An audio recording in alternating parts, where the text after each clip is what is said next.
Hello everyone. In today's newspaper articles, we will be looking at two important issues. One is about the natural hydrogen, which is a very good renewable resource, and the second one is about the Indian Express explained article about caste census. The cabinet has approved for the caste census, so in that context, we will be looking at the details and a critical analysis of the entire issue. Let's begin with the first issue, that is natural hydrogen. Let me briefly explain the context of that article and the way in which we have to prepare that article. So, this is taken from the Hindu. Is natural hydrogen the fuel of the future? Now, let's see. Why are we even considering new fuels? We already have petrol, diesel, etc., right? But the context is global warming. What is global warming? If you have already prepared your basics, you must have known by now that carbon dioxide and other greenhouse gases which warm the earth from 1750, that is the first industrial revolution, they've started warming the earth, and that has changed the climate, which is the average of the last 30 years, and that is getting worse and worse. Earth is like a system, and if something is disturbed in that system, it will have a cascading effect on various phenomena. To reverse that phenomenon, we are now looking at energy transition, that is the kind of fuels that we will be using for producing energy. We are moving away from the renewable warming, greenhouse gases warming potential, wherever there is high potential for global warming. We are moving away from those fuels. Hydrogen is one such fuel. In India, we have the National Hydrogen Mission. Okay. But we are considering tapping into natural hydrogen. Let's look at the issue now. Most hydrogen today is either in the form of gray or green hydrogen. What do you mean by this? See, hydrogen is present in its natural form below the surface of the earth. But we are also considering producing it artificially through some mechanisms and technologies. If we are using fossil fuels to produce hydrogen, it's counterproductive, right? That kind of fuel is called the gray hydrogen, which is produced from fossil fuels. And then we have the green hydrogen, which is something created from renewable energy resources. What is the advantage here? There is a process called electrolysis, which does not emit any carbon emissions. The byproduct is hydrogen. So, this hydrogen can be tapped as a fuel cell and become a sustainable energy source. That has been the technology or the intent behind the technology. But even when natural hydrogen was abundantly available in our Earth's surface, we were not tapping into it because it was commercially not viable. But time has come that we have to use it. Otherwise, it will become very difficult for us to handle the climate change problem. Now we are looking at natural hydrogen as a very sustainable source of fuel. So, how do we use this news article to write a mains answer, to probably put it in a philosophical context in an essay? Let's have a look. It's also useful for our prelims examination.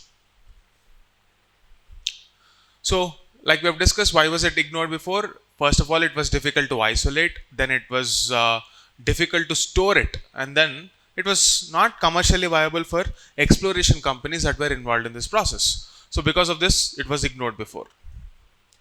But why is it gaining attention now? Because there is a climate urgency.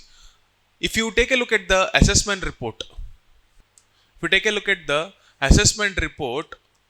sixth assessment report of IPCC, which is the source of all our data on climate change, which collates all the scientific journals which are being dealt on the issue of climate change across the world, and they collate this and prepare data. They said that even if we are aiming for nullifying our carbon emissions, we are not likely to contain the problem of climate change and the global warming issue. That is, whatever we have aimed for in the Paris climate deal, that is 1.5 degrees to 2 degrees Celsius reduction to contain the increase of temperature, average temperature of the earth across the earth, we are most likely to fail that also. So it's a global imperative. It's not some new technology that we're talking about. It's a global imperative without which we cannot sustain.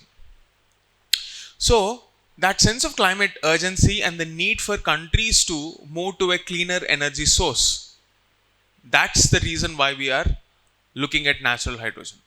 And added to this, we also have US Geological Survey. They predicted that trillions of tons of natural hydrogen is now available across the globe, which can be tapped into and become a viable energy source. Exploration startups, which were very skeptical about this source of fuel before, are now looking into that. And what was dismissed as a low yield, you can use this line exactly. What was once dismissed as a low yield energy source is now a potential low hanging fruit. Look at the change in the times. Now, what is happening across the globe? Look at the global activity and how it is changing the access of energy for India as well as other countries in the world. Globally, if you see, there are many countries like France, Australia, US. Mostly it is Australia which is considering this. But in India, we are yet to have a proper strategy for exploring hydrogen beneath the surface of the earth, because a prerequisite for that would be to have a complete geological mapping of the entire surface of the country, which is yet to be completely prepared conducively for our hydrogen exploration. And one area that we can really look at is the Deccan Plateau region. These are the iron rich regions where you can potentially find this gas. What is the philosophical takeaway from this entire article? You can use this. You can also use this in your ethics as well as essay. We must rethink what is considered valuable. Energy transitions often come not from inventing new resources but reassessing ignored ones. See, there is this debate whether we should go for nature based solutions or we should consider technocratic revolutions which can reinvent newer technologies to deal with the problems of climate change or any environmental problem to that matter. In this context, probably if we can focus on nature based solutions, those nature based solutions can help us come out of this problem. Use this line of thinking in your essay and can be very useful. And even in your ethics paper, environmental ethics, you can quote this change in attitudes of the global startups towards natural hydrogen, which was hitherto considered unviable. Now we are finding ways or figuring out ways to make it possible. Environmental ethics force us to do that. We can use this line of thought in your ethics papers as well. Moving on. Now let's see mains question. Natural hydrogen is being rediscovered as a viable fuel option in the global clean energy transition. Examine its potential, challenges, and India's preparedness to harness this resource. So you have potential, challenges, and India's preparedness. 3 different heads. Okay. Now, what can be the intro? You are writing a 250 word answer. You should know how to use this article in that intro. You have to be able to place this article in a certain context. What is that context? Energy transition is the context. As the world accelerates towards net zero targets, the rediscovery of natural hydrogen, a free, geologically occurring gas, offers a disruptive solution. You can write this as your intro. Now, what can you write in the body part? What is the potential of natural hydrogen? If you take a look at this, clean and abundant. The first point that you can write is it's a clean source, it's an abundant source. What is the data pointer you can pick from this article? 5 trillion tons of natural hydrogen is available. You can quote the source of the data, US Geological Survey. See, when you're writing your mains answers, it's important that you pick up newspaper articles and quote the source from which you are using that data pointer. Otherwise, there is no credence, there is no credibility for that fact. Secondly, like we have discussed, it is economically viable. Now, if you do it at scale, if it is not scalable, it becomes extremely expensive. You need to, it's not just enough to create that hydrogen fuel. The entire ecosystem should be conducive for utilizing that hydrogen fuel, right? So we have to make sure that hydrogen fuel will also have that supporting ecosystem. For example, you need to have refueling stations, you need to have vehicles that have the ability to use this hydrogen. So the entire ecosystem should be built. It is economically viable because of the abundance, and therefore we need to ensure that data pointer is supporting our answer. It is cheaper than green hydrogen and no carbon dioxide is emitted. Therefore, it is economically viable. Energy security. That can be the next point. For India, if you take a look at our current account deficit, the maximum current account deficit is because of the fuel imports. Like we have fuel imports and gold. If you start producing hydrogen at scale, current account deficit can significantly reduce. Next one, what is the geological advantage? We discussed that Deccan Plateau. It's a area very rich in hydrogen. So we have the geological advantage. So we have to tap into that. Okay. The next part of the question is about the challenges. What are the challenges we have here? Firstly, there is an exploration gap. We don't have a global standards on how to carry out this exploration. Okay. And because of this, the resource quantification, like say for example, what are the boundaries? This is a gas. Unless and until you have strict standards on how to explore this, what will be the boundaries, what are the jurisdictions involved, that policy gap will create a lot of confusion and conflict. That's the first challenge. Tech and infrastructure.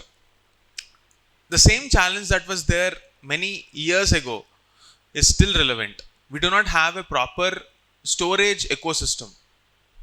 That's the reason we are not able to create the entire ecosystem around it, because there are no takers for this source of energy at this point of time. So we need to build that ecosystem and the infrastructure therein. And then there is this policy vacuum.